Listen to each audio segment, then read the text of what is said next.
Friends, શું તમે હજુ પણ બજારમાંથી લાવેલું શરબતનું સિરપ યુઝ કરીને શરબત બનાવો છો, જે હેલ્થ માટે ખૂબ જ હાનિકારક હોય છે? તો આજે હું તમારી સાથે એકદમ નેચરલ અને હેલ્ધી શરબતનું સિરપ કેવી રીતે બનાવવું એની રેસીપી શેર કરવાની છું. અને આજે આપણે એમાં કાચી કેરીના શરબતનું સિરપ એટલે કે જે આમ પન્ના સિરપ આવે છે એ કેવી રીતે બનાવવું એ જોઈશું. અને આ રેસીપીમાં આપણે ખાંડ, કલર કે પ્રિઝર્વેટિવ કશાનો ઉપયોગ નથી કરવાના. તો ચાલો રેસીપી શરૂ કરીએ. સૌથી પહેલાં આના માટે આપણે 500થી 600 ગ્રામ જેટલી કાચી કેરી લેવાની છે. તો અહીંયા મેં 2 તોતાપુરી અને 1 દેશી કેરી લીધી છે. તમારે દેશી કેરી ના લેવી હોય તો સ્કીપ કરી દેજો.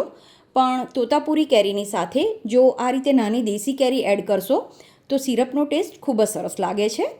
કેરીને પાણીથી સરસ રીતે ધોઈ લેવાની અને પછી એને છોલીને આ રીતે મીડિયમ સાઇઝના ટુકડામાં સમારી લેવાની છે. જે કેરી સમારીને તૈયાર કરી એને સ્ટીલના કુકરમાં લઈ લેવાની છે. જ્યારે પણ આ સિરપ બનાવો ત્યારે સ્ટીલના વાસણનો જ ઉપયોગ કરવાનો. હવે આમાં કેરીના ટુકડા ડૂબે એટલું અથવા તો 1 કપ જેટલું પાણી એડ કરવાનું. કુકરનું ઢાંકણ બંધ કરીને આની 2 વિસલ કરી લેવાની છે. 2 વિસલ પછી કેરી આ રીતે બફાઈ જાય પછી એને ઠંડી થવા દઈને મિક્સરમાં ગ્રાઇન્ડ કરી લેવાની. તો આ રીતે કેરીનો પલ્પ બનીને તૈયાર થઈ જશે. હવે જો તમારે આ પલ્પને સ્ટોર નથી કરવો તો આમાં જ તમે સાકર કે ખાંડ ઉમેરીને ઇન્સ્ટન્ટ શરબત પણ બનાવી શકો છો. અત્યારે હું તમને સિરપ બનાવતા શીખવાડવાની છું. તો ફરીથી એક સ્ટીલની કડાઈ લેવાની અને આમાં 600 ગ્રામ જે ખડી સાકર આવે છે એનો પાવડર ઉમેરવાનો. પછી જેટલી સાકર લીધી હોય એનાથી અડધું એટલે કે 300 ml પાણી લેવાનું છે. હવે ગેસ ચાલુ કરીને પહેલાં સાકરને ઓગળવા દેવાની. સાકરની તાસીર ગરમીમાં ઠંડી હોય એટલે શરીર માટે ખૂબ જ હેલ્ધી રહે. તો અહીંયા તમારે ખાંડના બદલે સાકરનો ઉપયોગ કરવાનો છે. તો સાકર સરસ રીતે ઓગળી ગઈ છે. હવે જે કેરીનો પલ્પ આપણે બનાવીને રાખ્યો છે એ આમાં એડ કરીશું. તો પલ્પ એકદમ સરસ સ્મૂથ છે એટલે આને ગાળવાની જરૂર નથી. જો કેરીના કોઈ મોટા ટુકડા રહી ગયા હોય તો તમે એને ગાળીને યુઝ કરજો. એકવાર આને મિક્સ કરી લઈએ પછી આમાં મસાલા એડ કરવાના.